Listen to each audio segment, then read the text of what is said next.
എല്ലാ കമ്പനികളിലും നമ്മളോട് കള്ളം പറഞ്ഞിട്ടുണ്ട്. എന്താണ് ഇപ്പം ഫെയർ ആൻഡ് ലവ്ലി കമ്പനി എന്താ പറഞ്ഞത്, അത് തേച്ച് കഴിഞ്ഞാൽ വരും. 2 ഹോർലിക്സ് കമ്പനി എന്താ പറഞ്ഞത്, അത് കുടിച്ചു കഴിഞ്ഞാൽ പൊക്കം വരും. പക്ഷെ മദ്യ സിഗരറ്റ് കമ്പനി കള്ളം പറഞ്ഞിട്ടുണ്ട്. അതിൽ തന്നെ എഴുതി വെച്ചിട്ടുണ്ട് alcohol is injuries to health. And സിഗരറ്റിൽ എഴുതി വെച്ചിട്ടുണ്ട് smoking is injuries to health. 2 എഴുതി വെച്ചിട്ടില്ലേ?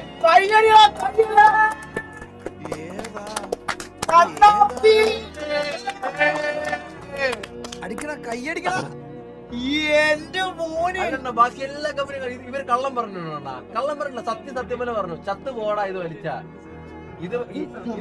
ഇത് കുടിച്ചാലും ചത്തു. ബാക്കി എല്ലാ കമ്പനിയും എടുത്ത് നമ്മളെ കള്ളം പറഞ്ഞിട്ടുണ്ട്. Red bull gives you wings കിട്ടിയിട്ടുണ്ടോ? സത്യം കള്ളം പറഞ്ഞിട്ടില്ല അവര്. സത്യം പോലെ പറയണം. ചില സമയത്ത് ചില സത്യങ്ങളാണ് നല്ലത്. അത് ന്യായം കേട്ടാ, വാലിഡ് പോയിന്റ് ആണ്. എന്റെ അമ്മോ നമ്മളെ വിഷയമാണ് പോഡ്കാസ്റ്റ് ഉള്ള ടോപ്പിക്ക് കിട്ടി നമ്മൾ വിളിക്കും. നമ്മളെ